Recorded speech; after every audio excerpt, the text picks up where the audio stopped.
And this adds the fast food restaurants on top of them, and that just gives you a sense. You know, the thing that's been beautiful about this process is that, you know, communities begin to ask their own questions, you know, and drive what's going on. So we don't have to come out and say, I have an idea.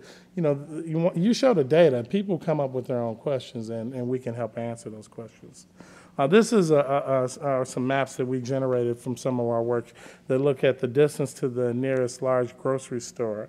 And so as you can see with the fast food restaurants on your right, you're much closer to the fast food restaurants than you are to the nearest largest grocery store. So, you know, Mayor Emanuel was interested in this because he wants to figure out how to beat up on grocery stores so they'll be sited in close proximity where there's need. This, again, I told you we did 6 communities in 2009, and we repeated those in 2010.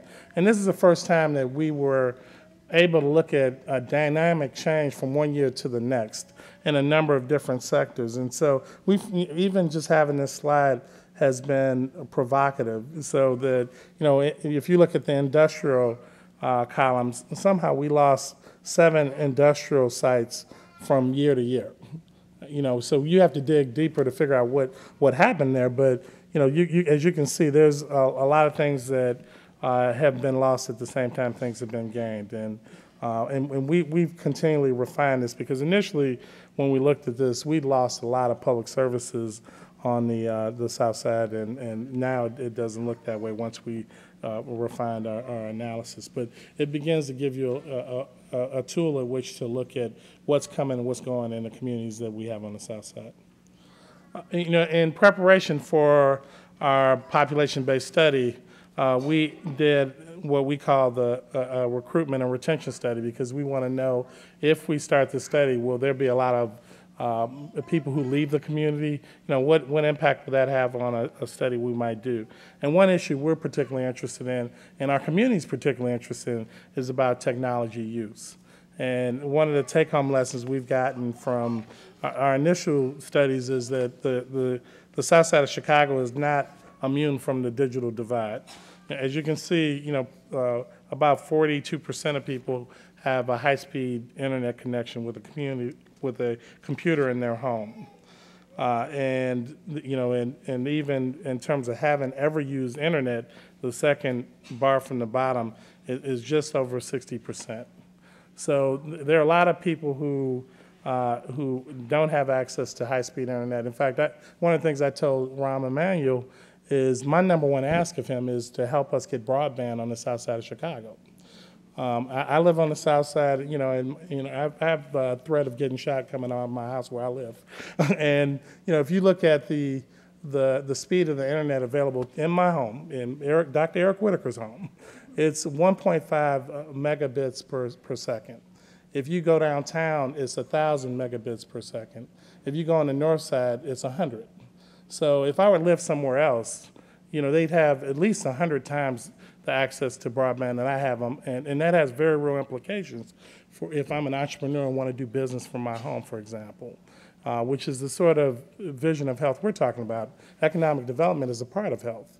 And so if I can't do business in my home, that keeps me from living on the south side. But we've also found that as we've had these 34 community health centers and we're tying them together with technology, we're doing some telehealth in an urban setting, and we can't do video conferencing because the broadband is not sufficient enough to allow for us to do video conferencing.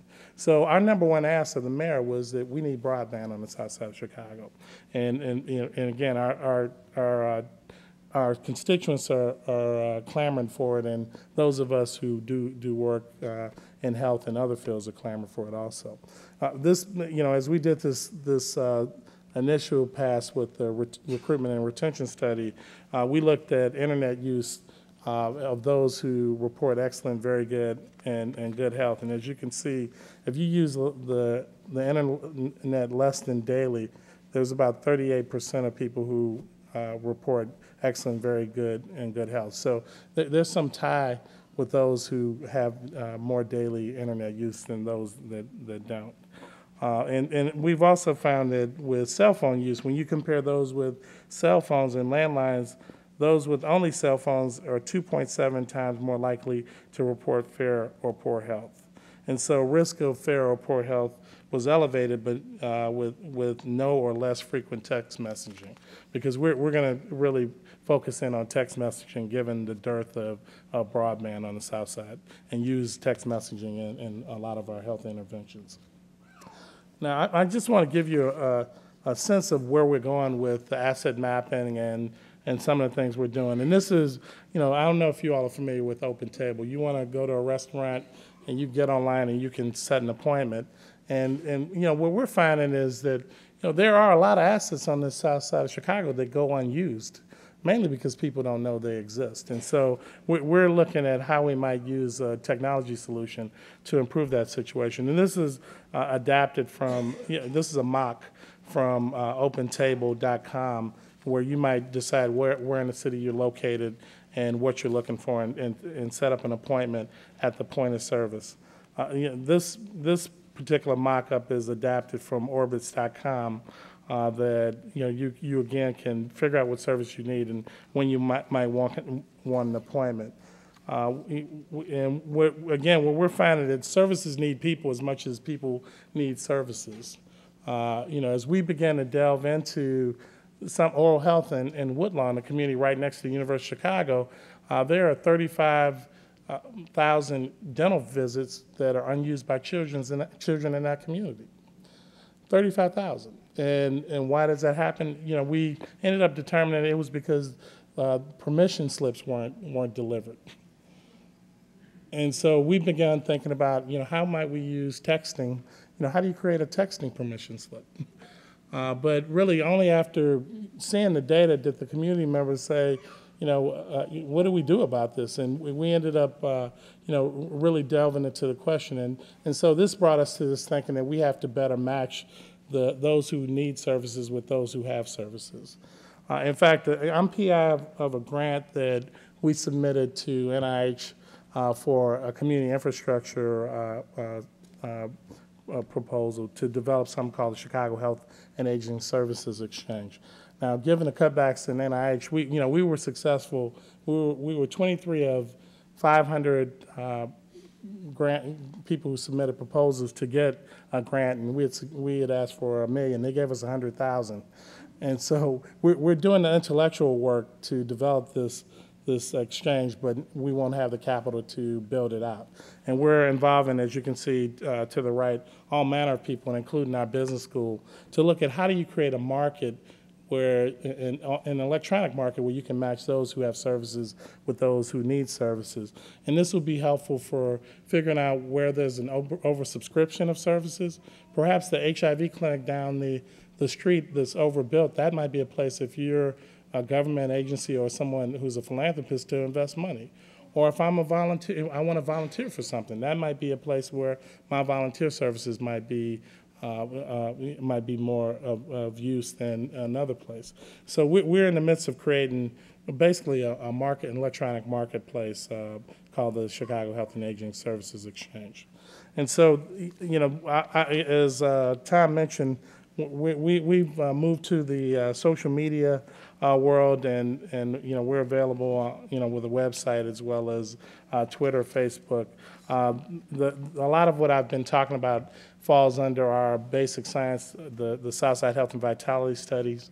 Dr. Stacy Lindau is the lead on that, and I have her email address there at the bottom. As I think about health equity, really, our approach has been to find the assets, working with community to figure out how to advance the assets we have and build on the assets we have, using research as a tool, and bring a community to the table as an equal partner. Now, that's taken some change in attitude on the part of institutions like ours, but I do think that we're making a lot of headway. At the end, we would like to have the best characterized urban community in the country. We'll have to continue the conversation around research. We're in fact beginning to have a discussion about genetic research on the South Side. And in fact, I think it was a week or so ago, community partners came in and learned about, they actually helped do blood spots and and have blood spots done to them, so they can understand what does it mean to collect some samples from a blood spot. Again, letting people have an experience that they can understand, what we're asking of them, and our community has really decided that they want to be the place for research and development around technology as it relates to health, and again, as an equal partner. So we'll continue to do our part, which is to learn how to be a good partner. And one of the things that I do know is that it sounds like you have good partners who will call you on the carpet when you go about business as usual, and try and do things in a new and different way, because our country demands it, and our population health, it's going to be necessary for us to do things in a different way if we're to have an impact. So I'd be happy at this time to answer any questions about our approach here in terms of the Urban Health Initiative, and want to thank you for your time and attention. And like I said, I'm happy to be here in Michigan. Thank you.